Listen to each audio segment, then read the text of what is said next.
Yasin wal Qur'anil Hakim, demi Quran yang penuh hikmah. Siapa yang penuh hikmah? Ya Kanjeng Nabi. Maka artinya apa? Orang yang ahlu hikmah itu orang yang dipimpin oleh hikmah.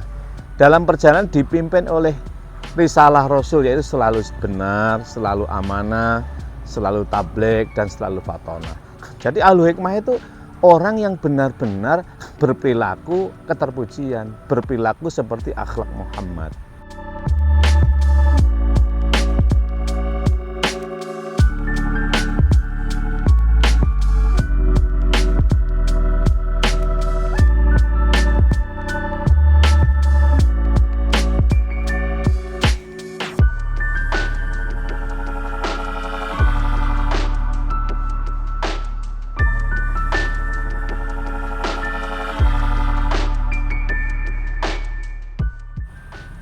Assalamualaikum warahmatullahi wabarakatuh. Alhamdulillahi wa ba'du. Para pemirsa channel YouTube Yaimim Official, selamat berjumpa kembali dengan saya Yaimim, ngaji filsafat, tasawuf, dan thariqah. Kali ini saya ingin sedikit memberikan penjelasan terhadap satu pertanyaan yang disampaikan kepada saya secara japri tentang dukun dan ahli hikmah. Sering ini yang disampaikan oleh orang ini menanyakan kepada saya, sering para orang yang disebut dengan dukun pada umumnya itu mengaku diri sebagai ahli hikmah oleh karena dia menggunakan beberapa rujukan seperti kitab Syamsul Ma'arifil Kubra, Darun Nadim, Al-Awfaq, Al-Mujarrabat, dan lain sebagainya. Banyak sekali buku-buku itu yang dianggap sebagai buku hikmah atau buku perdukunan bahasa kita. Yang pertama kali harus diketahui oleh kita bersama adalah bahwa tidak semua dukun itu dalam tanda kutip negatif ya. Artinya dukun itu dalam bahasa Arabnya mungkin lebih tepatnya kahin. Kahin itu orang yang suka bedek-bedek itu, bedek masa depan, bedek ini, bedek itu, dan bedek itu mengatakan sesuatu yang belum terjadi, meramal itulah. Sehingga kalau di tradisi Arab namanya kahin, dan ini memang dilarang. Orang yang mendatangi orang yang suka meramal begini ini, kamu nanti akan jadi begini, kamu nanti akan jadi begini. Nah ini oleh Nabi dikatakan man ataka hinan lam tuqbal sholatuhu arba'ina yauman. Siapa yang mendatangi juru peramal atau juru bedek, juru bade, seorang dukun ini, maka sholatnya tidak diterima 40 hari.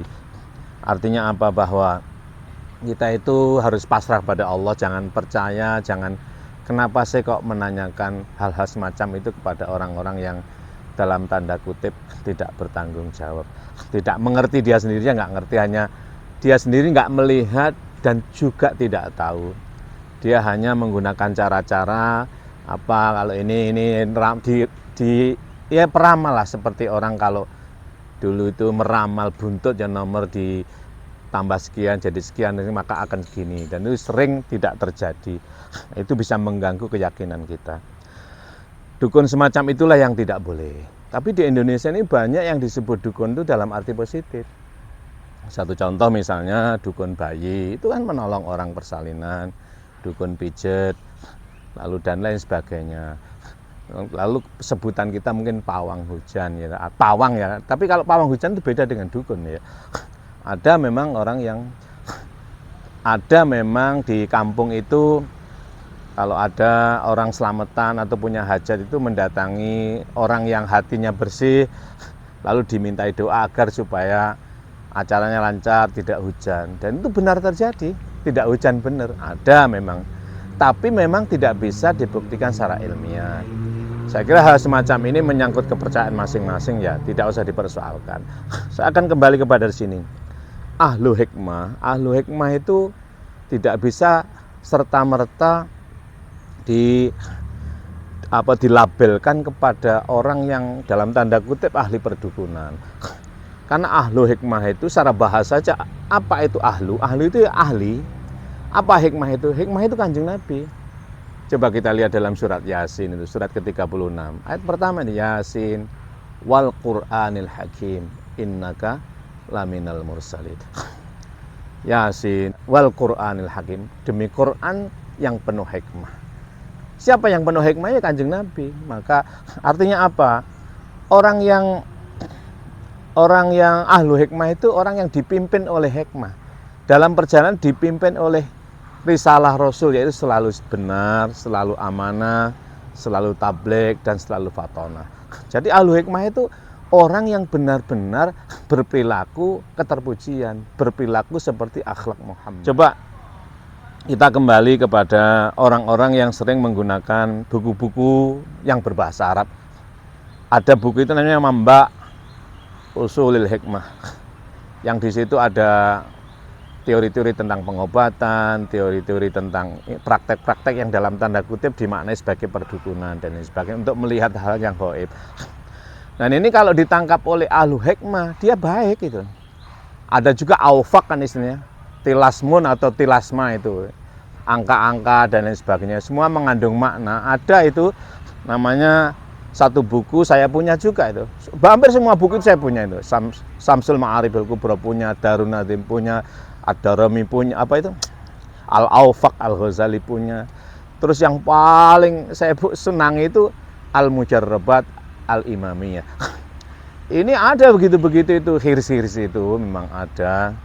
Tapi semua itu demi untuk mencelaraskan keyakinan kita kepada Allah. Gitu. Bukan untuk menipu ya. Bukan untuk membuktikan. Jadi orang mengatakan ini ada dasarnya. Bagaimana kalau dengan misalnya ada kan di kampung ini namanya kulhu geni. Kulhu geni itu bisa untuk membakar jin. Bagaimana orang jin dicipta dari api kok dibakar? Yang bisa dibakar lek kayu atau tubuhmu. Jin itu dicipta dari api, gitu. Walaqad khalaqnal insana min salsalin min hama'in masnun, gitu.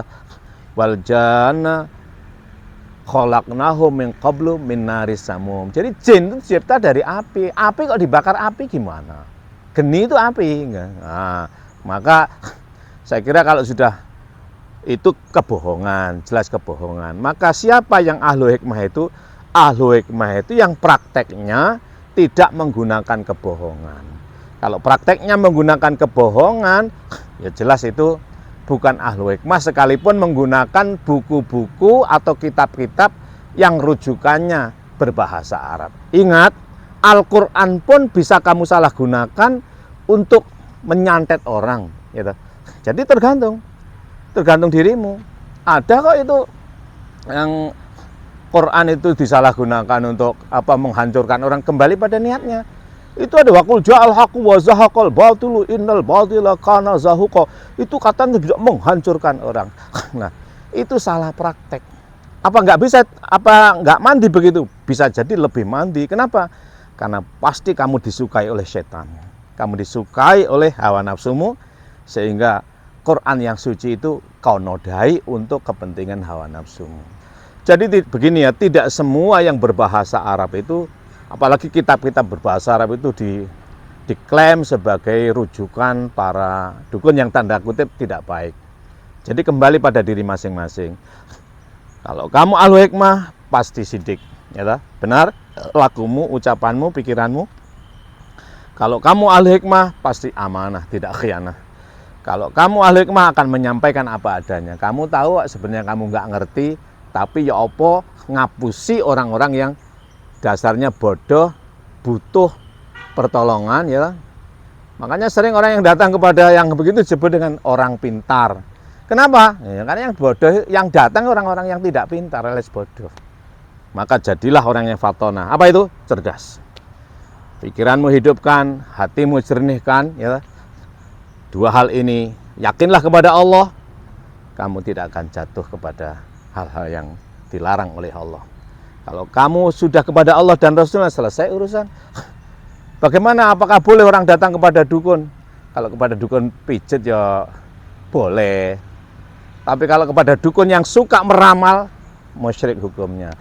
Bahkan Nabi mewanti-wanti siapa mendatangi saja, tidak sampai mempercayainya, cukup mendatangi menatakahinan, mendatangi juru ramal, juru badek, tidak diterima ibadahnya, tidak terima sholatnya 40 hari.